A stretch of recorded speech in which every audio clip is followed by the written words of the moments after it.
the noisemakers. So I raised the temperature. The air conditioners, they won't kick on.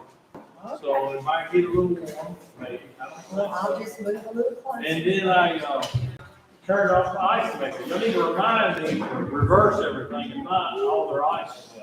Okay. All right, good to see everyone here. Once again, our Wednesday evening Bible study as we engage in our study of what we have called Hebrew History or Old Testament Survey. And glad to see everybody here. And of course, we have our remote viewing audience, and we're always appreciative of everyone that has that opportunity to watch in on our class.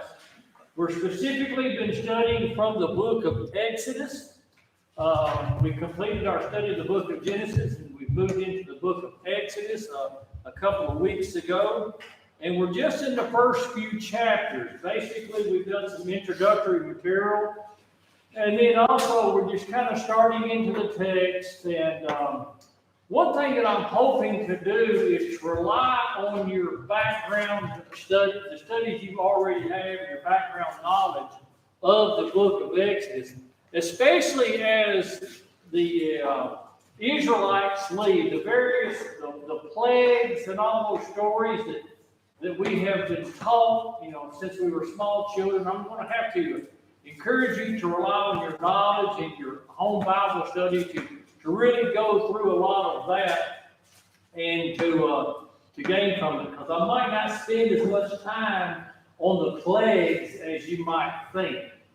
But where we are in our study in the story, as you might think of it, is we're still in Egypt in our study, and we're still studying from the point where Moses is actually basically being prepared to lead Israel out of the Egyptian bondage.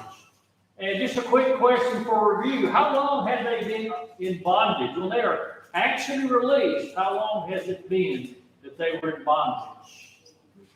430 years. 430 years. That's a long time for a people to be in bondage to any group or period. Now, as we have mentioned a number of times that we have a couple of different approaches. We have the timeline approach, which is just a small segment of the timeline. This shows the book of Genesis, basically broken down into two parts, 4 events and 4 people. And then the book of Exodus broken down basically into 2 parts also. And basically the redemption of Israel. What was another term that I actually struggled with last week? What was the other term that we could use for the redemption of Israel? The deliverance of Israel from their Egyptian bondage. Okay? But when they leave Egypt, where do they go? Where do they go? Where are they headed? They're headed to the promised land. You said promised land. Who was it promised to? Abraham. Is Abraham who was the only one that was promised to? No, and his descendants. Did not God also reiterate those promises to his son, Isaac? And what about Jacob? He also reiterated it to them, the promises. And what were those promises? 3-fold promises. What did they relate to? Land promise, The land promise, the land inheritance, messianic promise, the messianic or the seed, and the nation promise.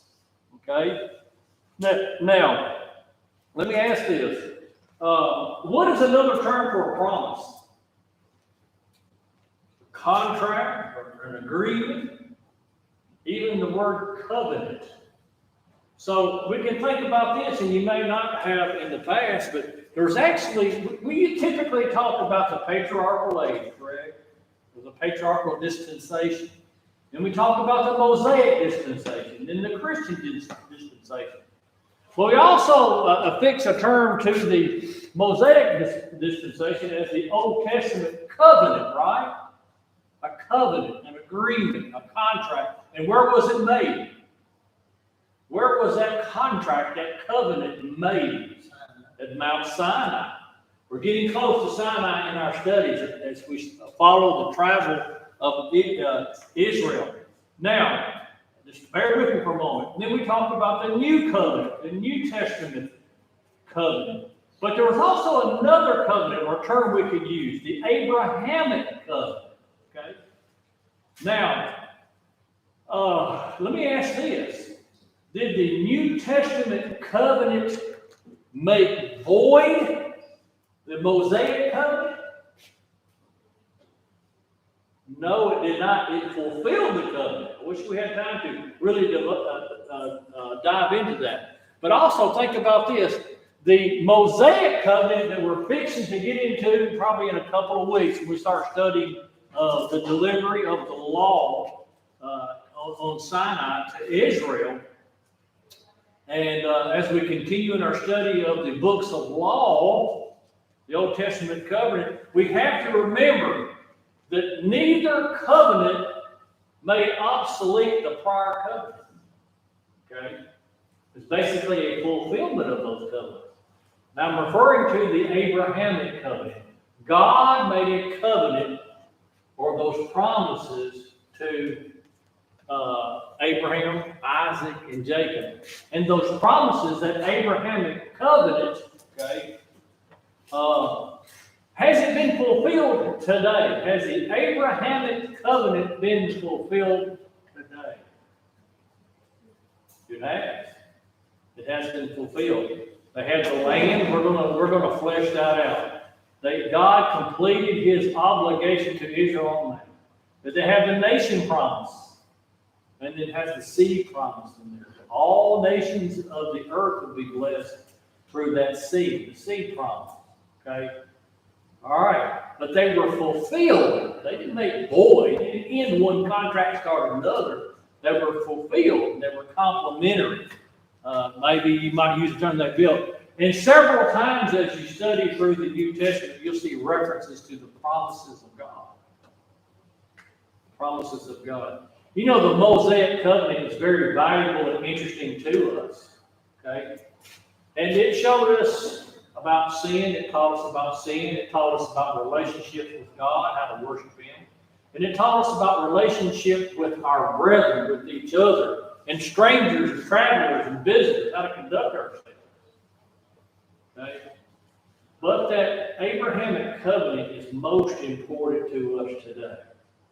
We are blessed. We are benefactors of that covenant.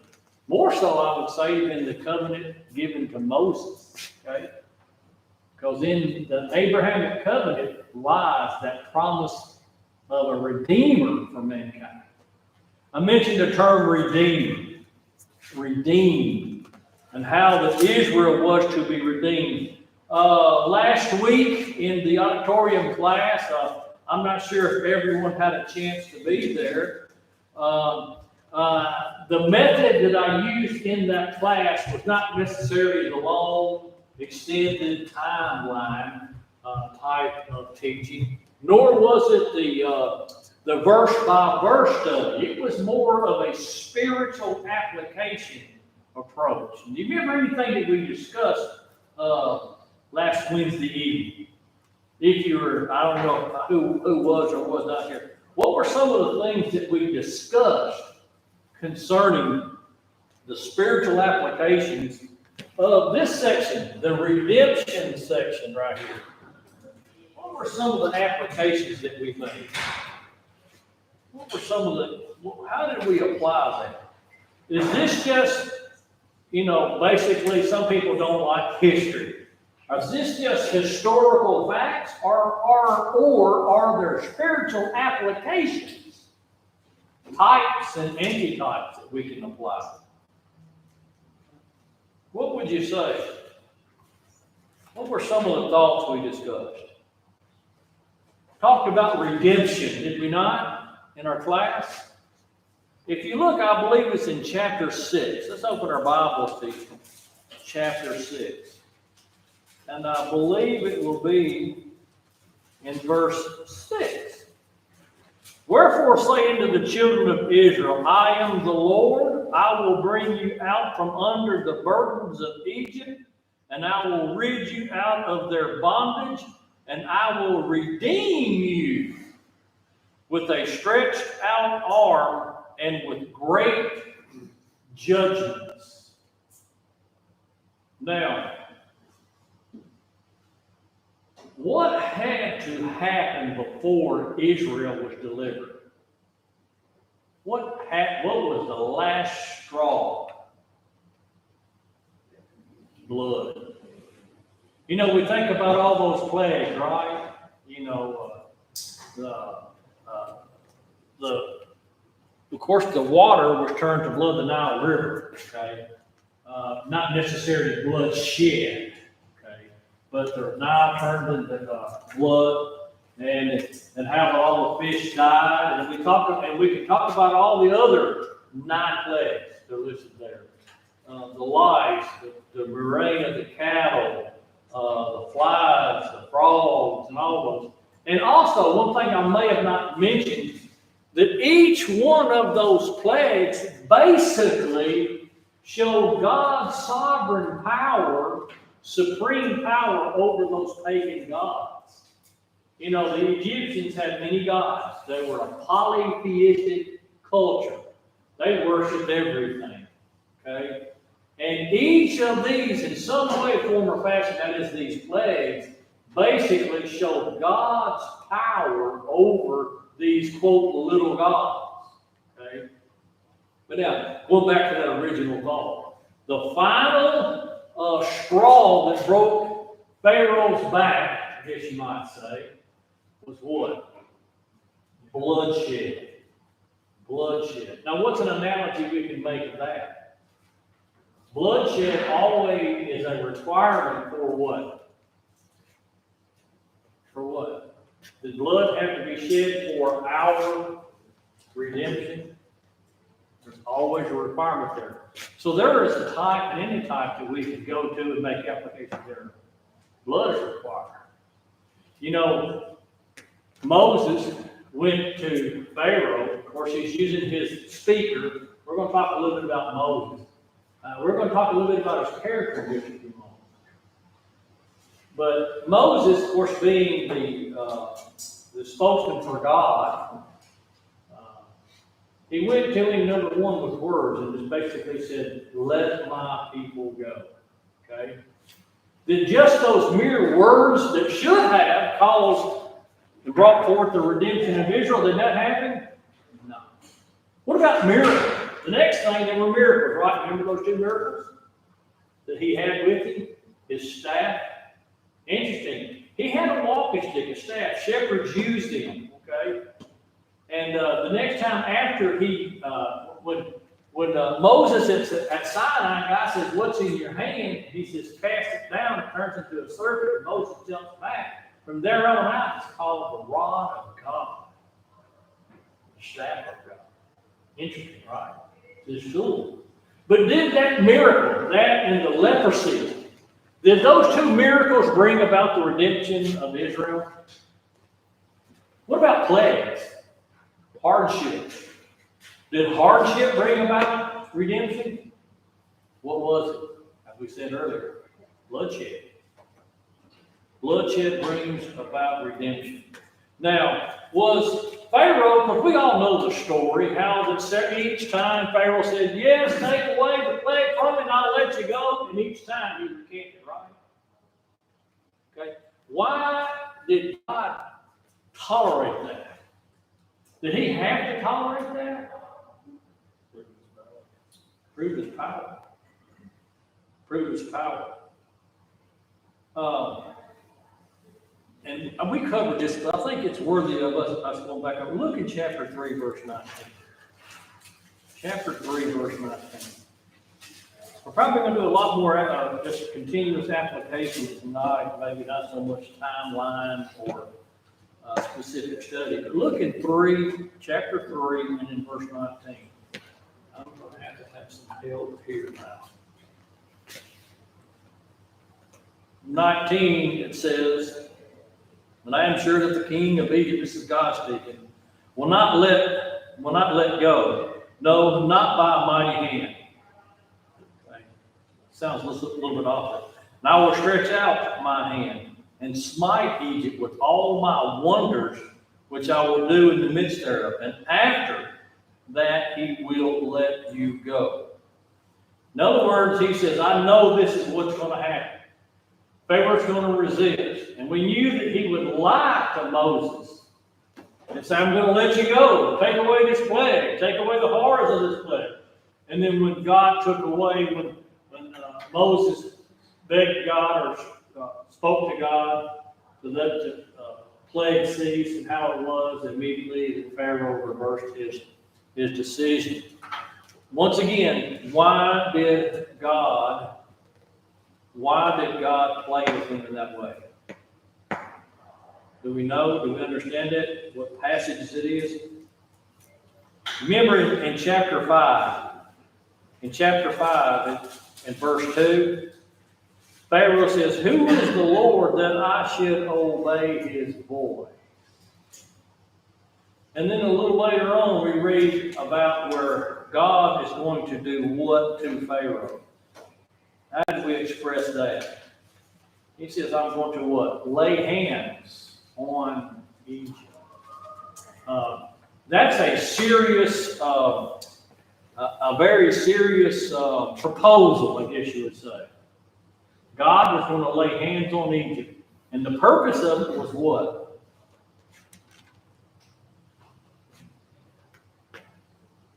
Look in chapter 7. Chapter 7. And in verse 3. And I will harden Pharaoh's heart. That was God responsible for Pharaoh's heart? How do we reconcile this passage? In some of the other passages it says Pharaoh hardened his own heart. Did God harden his heart or did Pharaoh harden his heart? Yes and yes. How did God harden his heart? Did God just make him where he could not respond to God? His actions made him harden his own heart. Right. God placed these challenges before Pharaoh. Okay? These requests. And these requests that God placed in front of Pharaoh caused Pharaoh himself to harden his heart. Okay? God can harden our hearts.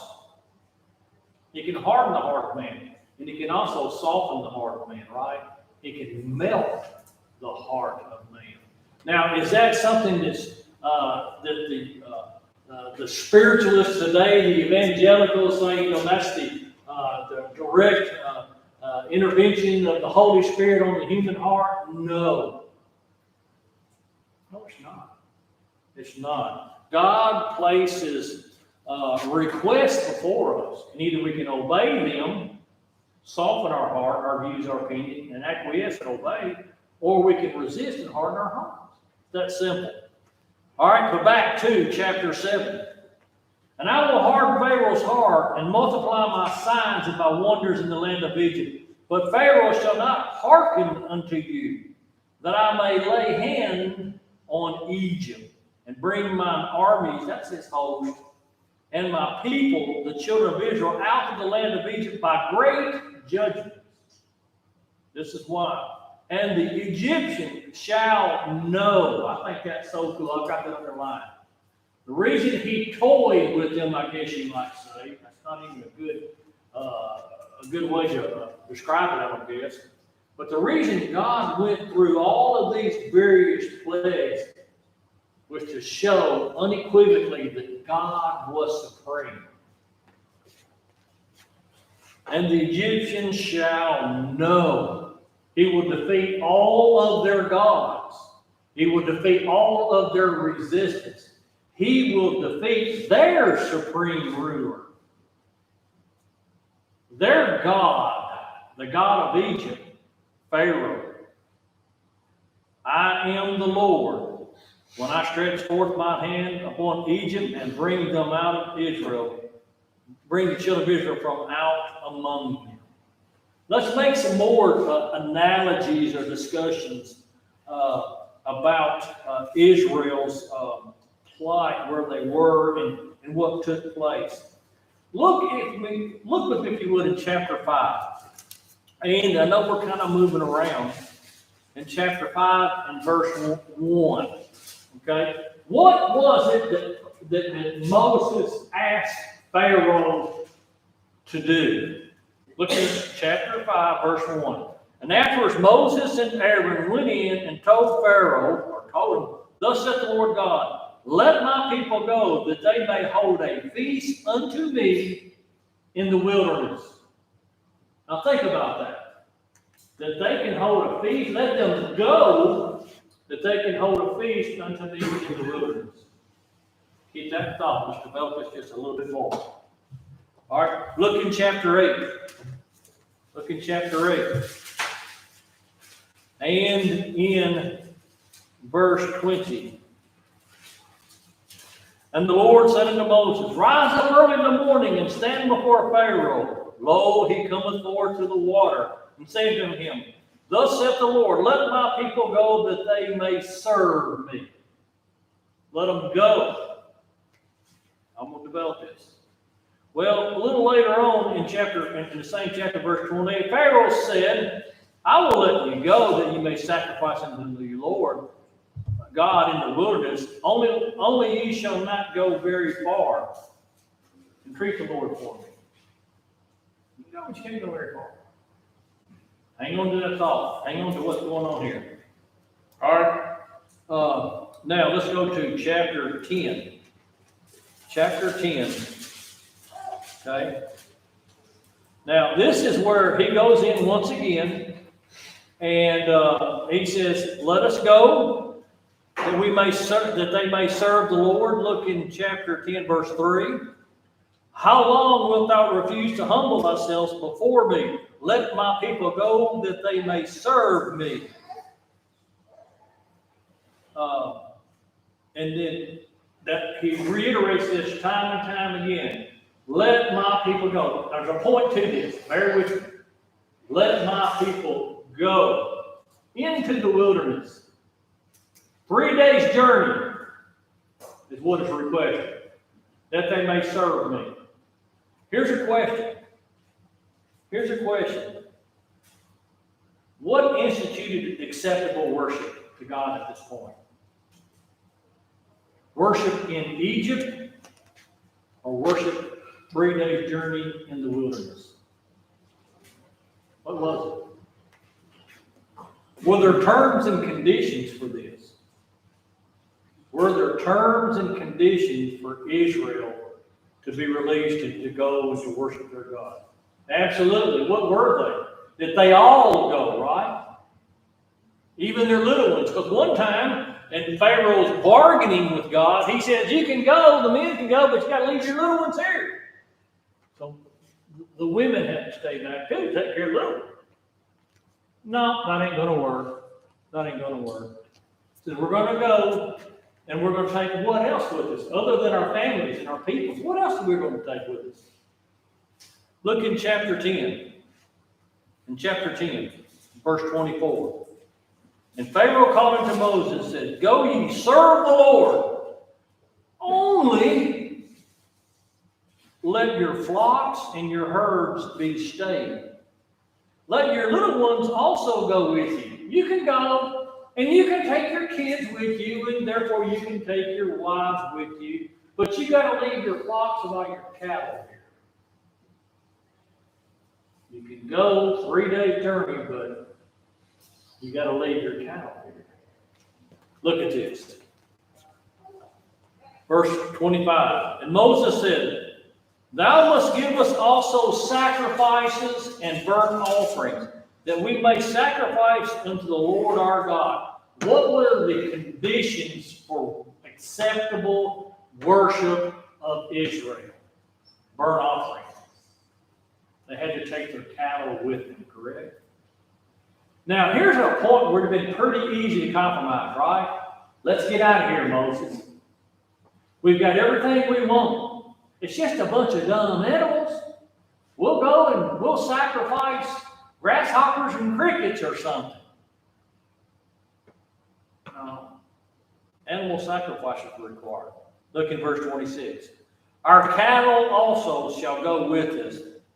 There shall not a hoof be left behind. For thereof we must take to serve, or should I say to worship the Lord our God. And we know not what we must serve the Lord until we come thither. Think about it. Did God set conditions, terms for acceptable worship? Was there the opportunity to compromise? Well, yeah, it was opportunity. He was tempted to compromise. Did Moses compromise? Does that same principle apply today?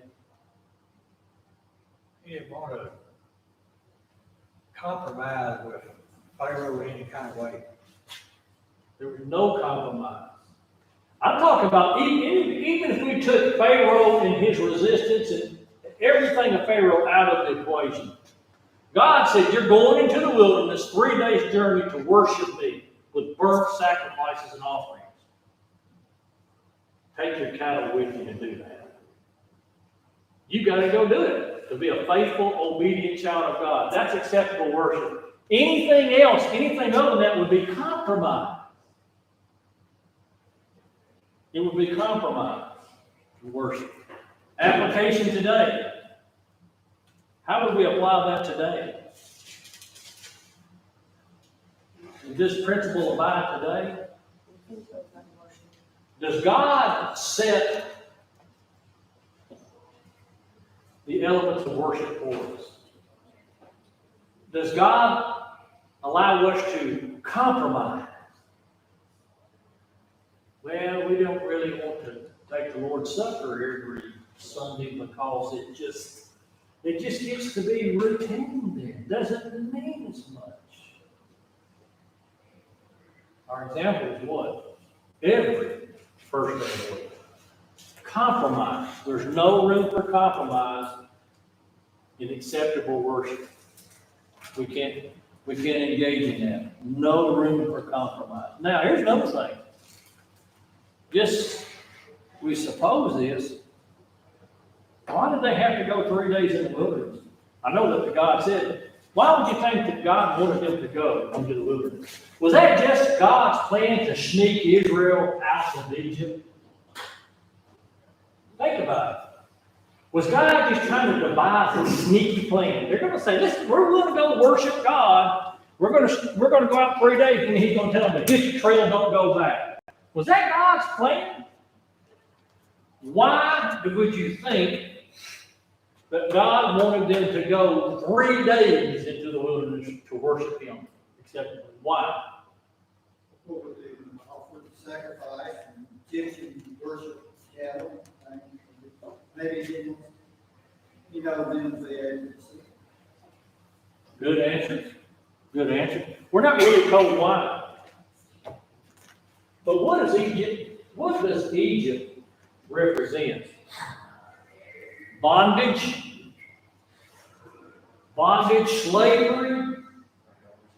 slavery and bondage to what? Heathenism, paganism, polytheism, you name it.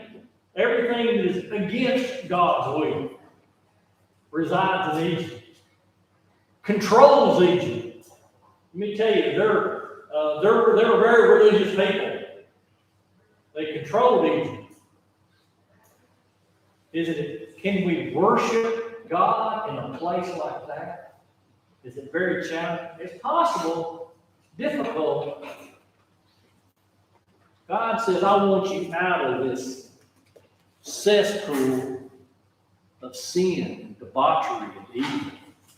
Go into the wilderness and worship me, where you don't have the constant, abiding presence of the heathen around you.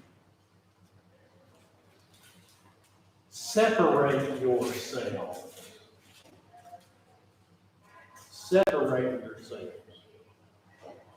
Now, let's just jump another thought. I hope we got time. Separate yourself. What's the word for separate? What's another word we use for separate? Sanctified. You know the word sanctified and saint come from the same root word? It's hagios in the Greek. Okay? You know what another term for sanctified means is? Set apart. Set apart, but there's a biblical term. It's on the front of your Bible. Say, Holy. Holy. That which is holy is set apart. It is sanctified. They had to be set apart from that. God expects them to be a set apart, sanctified, holy nation. Guess what? That language does come up. It comes up. Look at me, if you would, in chapter 19. We're going to go forward a little bit. They're already out in the Sinai desert. And a few things have already taken place. I am jumping forward, and we'll eventually come back. But look in chapter 19. And this is going to be some very familiar language to you, to Christians today. Look at me, if you would, in chapter 19, and I guess we could probably start at, verse 3. And Moses went up to God, and the Lord called unto him out of the mountain, saying, Thus thou shalt say to the house of Jacob, Tell the children of Israel, that's one group, right? That's just different ways to address them. You have seen what I did unto the Egyptians. Everybody saw that. And how I bare you on eagle's wings and brought you unto myself. On eagle's wings. Think about that. Protection. Now therefore, if you will obey my voice indeed and keep my covenant, then ye shall be a peculiar treasure. Now, don't forget this. Stay with me. A peculiar treasure unto me above all people. For all the earth is mine. You're going to be a special treasure. And ye shall be unto me a kingdom of priests and holy nation. Does that sound familiar? Does that sound familiar? The buzzer's not working. How much time I got? About another 20 minutes? Better wrap it up? All right. I'm trying to make a point here. Have you heard this language before? Does that sound a little familiar? A peculiar treasure? A kingdom of priests? And holy nation? Does that sound familiar? Does it ring a bell? Anybody? church. 1 Peter chapter 2. Let's go there real quick, like maybe I can bring these two thoughts together in a summary. We're talking about tithes and anti-tithes, right? All right. I know that that's in my New Testament. 1st and 2nd Peter, 1st and 2nd, 3rd John. 1 Peter, pages stick together. Told y'all how to fix that, didn't I? Okay. 1 Peter 2. Look at this. 1 Peter chapter 2 and verse 5. And ye shall be lively, and ye also as lively stones are built up a spiritual house, a holy priesthood to offer up spiritual sacrifices acceptable to God by Jesus Christ. Let's get down a little bit. Let's see. What am I looking for? Verse 9. But you are a chosen generation, a royal priesthood, a holy nation. Who's he talking to here? He's talking to Christians. He's talking to the church. Where did he get that thought? Where did Peter get that thought? Of course, through inspiration in his Old Testament. God set Israel up to be spiritual Israel, physical Israel, fleshly Israel, to be a holy nation. We're spiritual Israel today. We are that holy nation. We have to separate ourselves. We have to separate ourselves from the world so that we can offer acceptable worship before God. Our time has expired.